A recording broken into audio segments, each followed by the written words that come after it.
Kota Bekasi terbangun seperti biasanya pada pagi itu, namun langit yang tampak kelabu membawa pertanda buruk. Cuaca yang begitu mendung seakan menjadi saksi bisu bagi ribuan kisah hidup yang terjalin di dalamnya. Arif, seorang ayah dari 2 orang anak, memulai harinya dengan secangkir kopi dan harapan bahwa hujan yang mulai turun malam sebelumnya hanya akan menjadi hujan biasa. Tapi, dia tidak tahu, di luar sana, alam sedang mempersiapkan sesuatu yang lebih besar dari sekadar hujan biasa. Rumah Arif yang berada di pinggiran kota mulai terasa dingin. Istrinya, Rina, terbangun lebih awal untuk menyiapkan sarapan, sementara kedua anak mereka, Dika dan Siti, masih tertidur lelap di kamar. Hujan deras yang menguyur semalam semakin deras, membuat suara air yang mengalir semakin keras terdengar.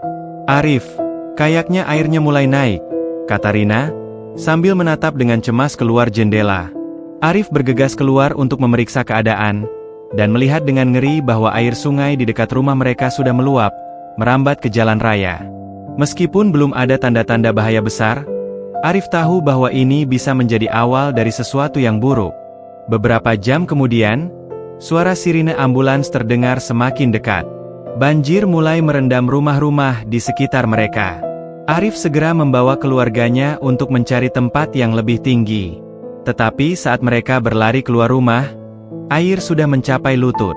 Keluarga ini terpaksa menyeberangi air yang semakin tinggi dengan hanya membawa sedikit barang. Di sebuah jembatan yang menghubungkan kawasan mereka dengan daerah yang lebih tinggi, Arif memeluk anak-anaknya erat-erat, sementara Rina menahan air mata, merasakan kekhawatiran yang membekap.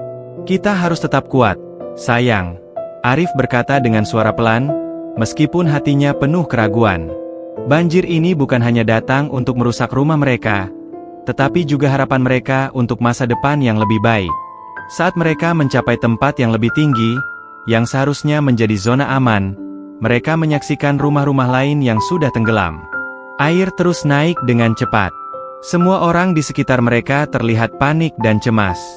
Banyak yang berteriak meminta tolong, sementara yang lainnya hanya bisa duduk termenung, menatap rumah mereka yang telah menjadi bagian dari ombak banjir yang datang begitu cepat. Hari-hari berlalu dengan hujan yang tak kunjung reda. Setiap pagi, Arif terbangun dengan perasaan cemas. Tidak ada suara burung yang biasanya terdengar riang di pagi hari. Yang ada hanya suara air yang terus mengalir, kadang terdengar deras, seperti sedang mengisap semuanya ke dalam perut bumi. Tidak hanya rumah mereka yang hancur, tetapi juga ribuan harapan dan impian yang tenggelam bersama arus banjir. Di tengah kekacauan yang terus berlanjut, Arif merasa hidupnya kini berada di ujung jurang. Kehidupan di pengungsian bukanlah kehidupan yang bisa mereka bayangkan sebelumnya.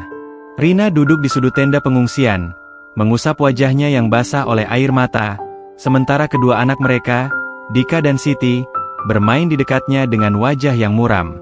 Keceriaan mereka hilang dalam sekejap, digantikan oleh kebingungan dan kecemasan yang terus-menerus mengguncang jiwa mereka. Beberapa kali, Siti bertanya kapan mereka bisa pulang ke rumah, dan Arif hanya bisa mengelus rambutnya dengan lembut, mencoba menenangkan dirinya sendiri agar bisa menenangkan anaknya. "Pak, kenapa kita nggak bisa balik ke rumah?" tanya Dika dengan suara gemetar, mengingatkan Arif akan betapa inginnya mereka kembali ke kehidupan yang normal, kehidupan sebelum bencana ini datang. Namun, jawabannya adalah kebisuan. Arif tidak tahu harus berkata apa. Semua yang ada di sekitarnya terlihat hancur. Bahkan, jalan menuju rumah mereka yang dulu biasa dilalui kini sudah tertutup oleh genangan air yang sangat dalam. Rina berusaha menyembunyikan kepedihannya di depan anak-anak, meski perasaan kehilangan menguasai dirinya.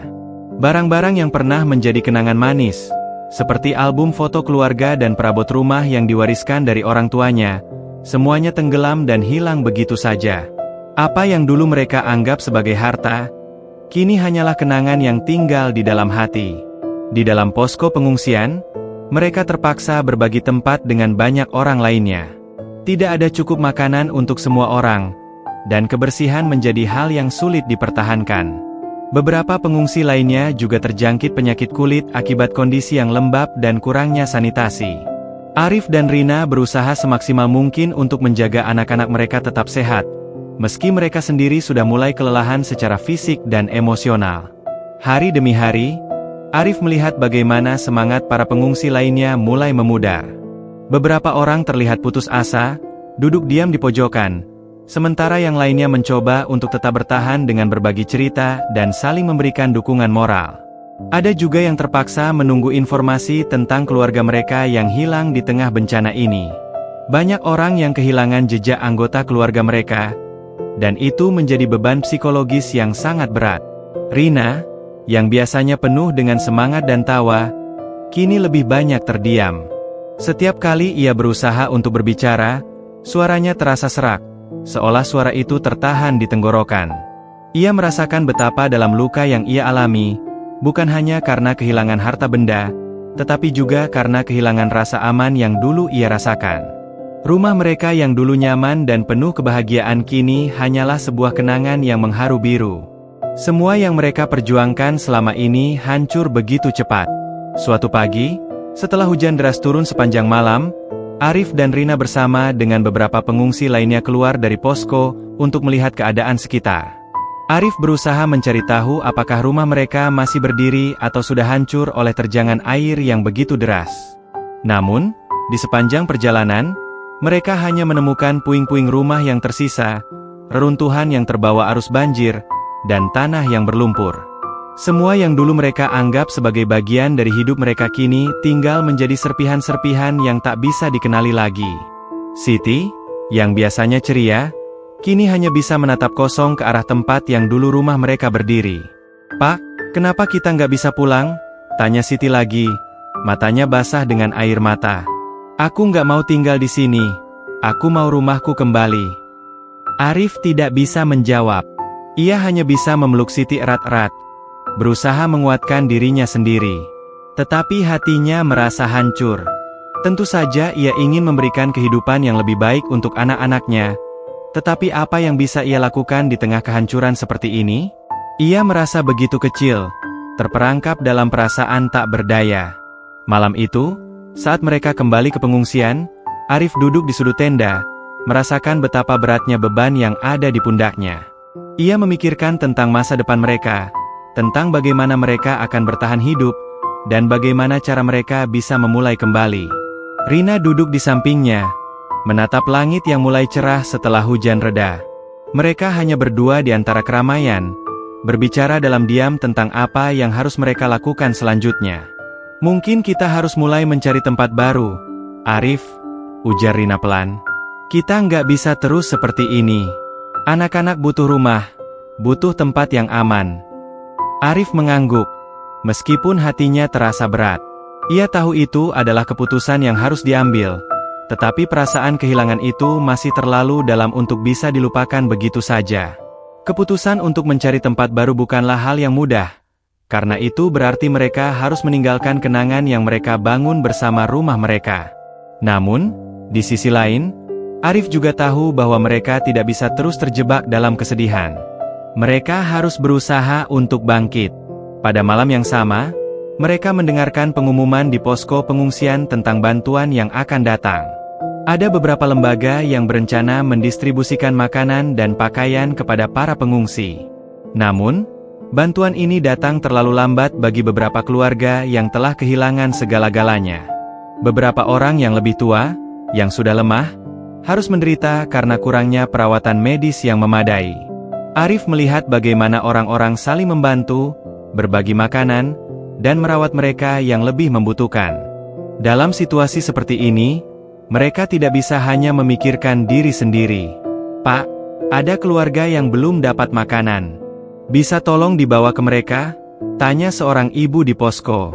Arif yang memang merasa masih ada sedikit tenaga di tubuhnya, tanpa ragu mengangguk dan segera membantu mendistribusikan makanan ke keluarga-keluarga yang lebih membutuhkan. Namun, perasaan kesedihan yang mendalam tetap ada. Mereka semua menghadapi kenyataan pahit yang sama, dan setiap hari adalah perjuangan baru untuk bertahan hidup. Keluarga-keluarga ini hanya memiliki satu pilihan, untuk tetap kuat, meskipun semuanya terasa hilang. Malam itu, saat seluruh kota Bekasi terbungkus dalam keheningan, Arif merasa sebuah harapan mulai tumbuh dalam dirinya. Walaupun segala yang ia miliki telah hilang, ia masih memiliki keluarganya. Mungkin ini adalah awal yang baru, sebuah kebangkitan dari kepedihan yang mengikat. Mereka mungkin tidak bisa mengembalikan apa yang telah hilang, tetapi mereka bisa memulai kembali, menghidupkan harapan dan kebersamaan yang mungkin telah lama terkubur dalam kesedihan. Hari-hari terus berlalu dengan keadaan yang semakin berat. Arif dan keluarganya kini hidup di tenda pengungsian yang sederhana, berdesakan dengan banyak orang yang juga kehilangan rumah dan harapan mereka. Meskipun bantuan datang sedikit demi sedikit, tetapi tetap saja rasanya tidak cukup. Di antara tumpukan barang bantuan, mereka merasakan kekosongan yang tak bisa diisi oleh makanan atau pakaian baru. Setiap hari, mereka berjuang untuk bertahan hidup, tetapi perjuangan itu terasa semakin berat. Keputusan untuk bertahan di pengungsian bukanlah keputusan yang mudah. Arif, yang biasanya seorang kepala keluarga yang tangguh, kini merasa kehilangan kendali atas hidupnya. Hati kecilnya merasa rapuh, tetapi ia tidak bisa menunjukkan kelemahan di hadapan keluarga. Sebagai ayah, ia tahu bahwa ia harus menjadi tiang penyangga untuk keluarganya, meskipun jiwa dan tubuhnya sudah lelah. Kekuatan mentalnya diuji setiap harinya, tetapi di saat seperti ini, ia tahu bahwa ia tidak bisa berhenti. Di sisi lain, Rina berusaha sekuat tenaga untuk menjaga ketenangan di antara anak-anak mereka. Meskipun hatinya penuh dengan kesedihan, ia tidak ingin anak-anak mereka tumbuh dalam ketakutan dan kepedihan. Setiap malam, sebelum tidur, ia menceritakan dongeng-dongeng yang dulu mereka ceritakan di rumah, mencoba untuk mengingatkan Dika dan Siti akan kebahagiaan yang pernah mereka rasakan. Tetapi, di balik senyum yang ia tampilkan, ia merasakan beban yang luar biasa. Tidak hanya kehilangan rumah dan barang-barang, tetapi juga masa depan yang kini terasa begitu gelap. Pagi itu, saat Arif sedang sibuk membantu mendistribusikan bantuan kepada para pengungsi lainnya, ia bertemu dengan seorang wanita hamil yang terlihat sangat lemah. Perutnya yang membesar menambah beban yang ia pikul, dan wajahnya yang pucat menunjukkan tanda-tanda kelelahan yang luar biasa.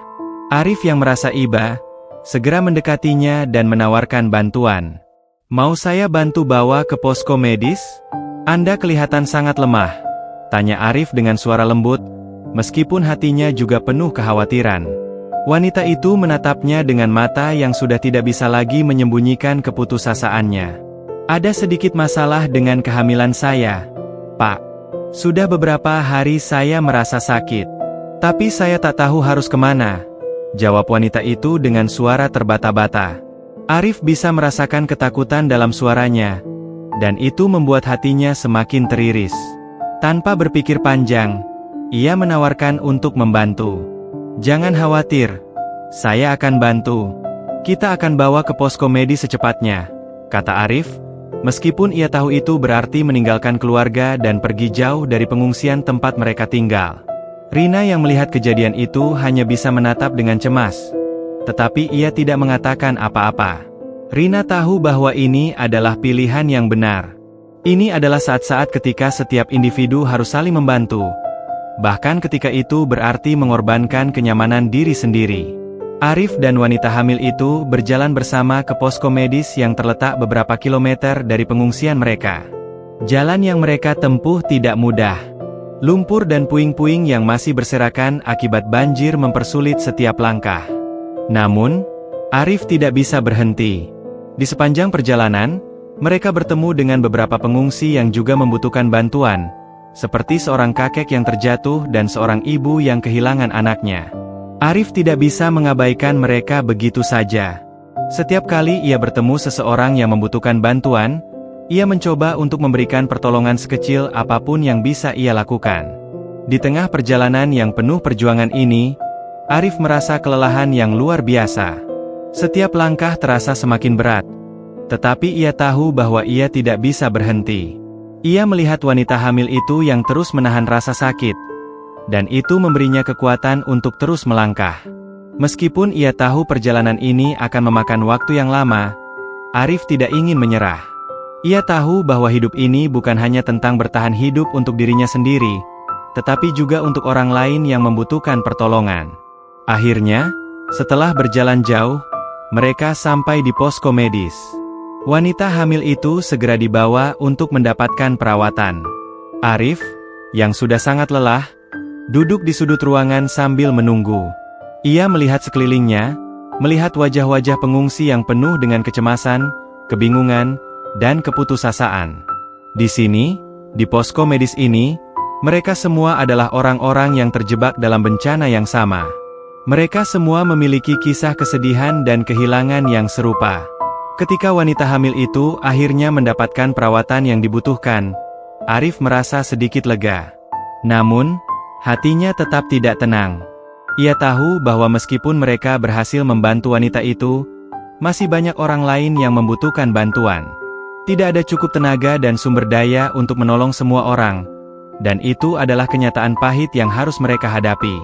Di perjalanan pulang, Arif merasa ada yang berubah dalam dirinya. Pengalaman ini mengajarkan banyak hal tentang pengorbanan, tentang pentingnya saling membantu di tengah kesulitan. Meskipun ia merasa bahwa ia telah mengorbankan banyak hal, waktu bersama keluarganya, tenaga, dan bahkan kenyamanan dirinya sendiri, ia merasa bahwa ini adalah jalan yang benar. Jika ada sesuatu yang bisa ia lakukan untuk membantu sesama, ia akan melakukannya tanpa ragu. Sesampainya di pengungsian, Arif merasa tubuhnya sangat lelah, tetapi ia tahu bahwa perjuangan belum selesai. Rina dan anak-anak mereka masih menunggunya. Ketika ia kembali, Rina segera menyambutnya dengan tatapan penuh kecemasan, tetapi juga dengan rasa terima kasih yang mendalam. "Apa yang terjadi, Arif? Kamu kelihatan sangat lelah," tanya Rina dengan suara lembut. Arif hanya tersenyum lelah dan menjawab, "Ada seorang wanita hamil yang butuh bantuan. Aku membawanya ke posko medis. Dia butuh perawatan." Rina mengangguk, memahami bahwa ini adalah pengorbanan yang harus mereka lakukan untuk saling membantu sesama. Mereka tidak bisa hanya memikirkan diri sendiri. "Kita harus kuat, Arif. Kita harus terus maju," ujar Rina, meskipun hatinya penuh dengan kekhawatiran. Dalam hati Arif, ia merasa bahwa meskipun segala sesuatunya terasa begitu sulit dan penuh pengorbanan, ada satu hal yang tetap bisa memberi harapan: kebersamaan. Mereka mungkin telah kehilangan banyak hal, tetapi mereka masih memiliki satu sama lain. Itu adalah sesuatu yang tak bisa diambil oleh siapapun. Dalam setiap pengorbanan yang mereka lakukan, Arif merasa bahwa mereka sedang membangun kekuatan untuk bangkit lagi, meskipun di tengah badai yang paling besar sekalipun. Setiap hari di pengungsian adalah perjuangan, tetapi Arif tahu bahwa pengorbanan yang mereka lakukan hari ini akan membawa harapan untuk masa depan. Mereka mungkin tidak tahu apa yang akan terjadi esok, tetapi satu hal yang pasti, mereka akan selalu bersama. Dan itu sudah cukup untuk memberi mereka kekuatan untuk terus berjalan. Setelah beberapa minggu berlalu, meskipun genangan air sudah mulai surut, dampak dari bencana banjir besar di Bekasi masih terasa di mana-mana. Kota yang dulunya ramai dengan aktivitas kini berubah menjadi kota yang sepi dan penuh dengan sisa-sisa kehancuran. Banyak bangunan yang hancur atau rusak parah, sementara jalan-jalan yang dulu sibuk kini hanya menjadi kawasan yang penuh dengan lumpur dan reruntuhan. Namun, di tengah semua itu, ada satu hal yang tetap bertahan: semangat untuk bangkit kembali. Arif dan keluarganya, yang kini tinggal di pengungsian, merasakan kenyataan pahit bahwa mereka harus memulai hidup mereka dari nol. Rumah mereka, yang dulu menjadi tempat yang penuh dengan kenangan, kini hanya tinggal puing-puing yang tenggelam dalam lumpur. Barang-barang yang mereka miliki, furnitur, peralatan rumah tangga, dan bahkan foto-foto keluarga, semuanya hilang tersapu arus. Namun, meskipun segalanya terasa hilang, mereka menyadari bahwa kebersamaan adalah hal yang paling penting untuk mereka pertahankan. Setiap hari, meskipun tubuh mereka lelah dan pikiran mereka terbebani oleh banyak masalah, Arif dan Rina berusaha untuk tetap optimis. Mereka mengajari anak-anak mereka untuk melihat sisi baik dari keadaan, bahwa meskipun dunia mereka hancur, mereka masih punya satu sama lain. Dika dan Siti, meskipun masih sering bertanya kapan mereka bisa kembali ke rumah, juga mulai menunjukkan sikap yang lebih kuat. Mereka belajar untuk menerima kenyataan bahwa hidup mereka sekarang berada dalam fase yang berbeda, namun mereka juga tahu bahwa mereka harus tetap berjuang untuk bisa bangkit. Suatu pagi, ketika Arif keluar dari tenda pengungsian untuk mencari sedikit pekerjaan demi menambah penghasilan, ia bertemu dengan seorang pria tua yang tampak sangat lemah. Pria itu duduk di pinggir jalan dengan wajah yang penuh kecemasan. matanya kosong dan tubuhnya gemetar. Arif menghampirinya dengan langkah pelan, menyapanya dengan lembut.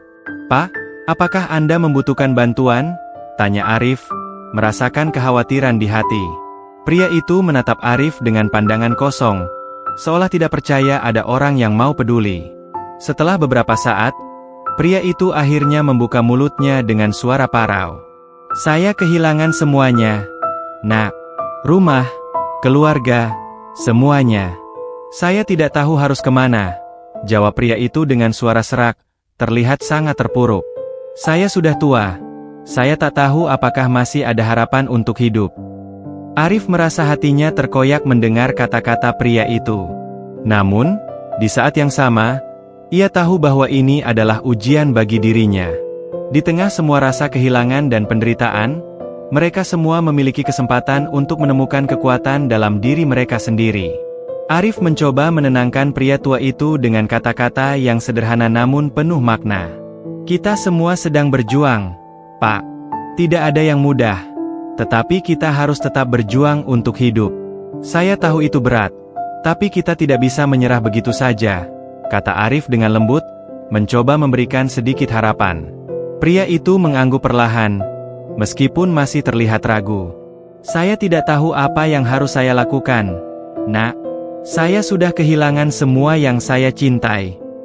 Arif tahu bahwa untuk membantu pria itu, ia harus menawarkan lebih dari sekadar kata-kata. Ia mengajak pria tua itu untuk datang ke posko pengungsian, di mana mereka bisa mendapatkan bantuan medis dan makanan. Meskipun pria itu tampak ragu, ia akhirnya setuju untuk ikut. Dengan langkah pelan dan penuh ketidakpastian, mereka berjalan bersama menuju tempat yang lebih aman, tempat di mana setidaknya mereka bisa beristirahat. Di tengah perjalanan, Arif merasa hatinya semakin berat. Setiap kali ia bertemu dengan seseorang yang membutuhkan bantuan, ia merasa seolah ia sedang berbagi sebagian dari beban yang ia pikul. Namun, di sisi lain, ia juga merasa bahwa ini adalah saat yang tepat untuk menunjukkan betapa kuatnya solidaritas manusia. Semua orang di pengungsian adalah mereka yang terjebak dalam nasib yang sama, dan hanya dengan saling membantu mereka bisa bertahan hidup. Kehidupan di pengungsian memang sulit, tetapi ada sesuatu yang indah yang mulai muncul. Semangat saling membantu mulai tumbuh di antara para pengungsi. Di antara tenda-tenda yang rapuh, mereka mulai berbagi cerita, menguatkan satu sama lain, dan menemukan kekuatan dalam kebersamaan. Bahkan meskipun mereka semua mengalami kehilangan, mereka tidak membiarkan diri mereka tenggelam dalam keputusasaan. Arif merasa bahwa meskipun rumah mereka hancur, mereka masih memiliki banyak hal yang lebih penting, satu sama lain. Rina, yang semula sangat tertekan, kini mulai menunjukkan kekuatan baru.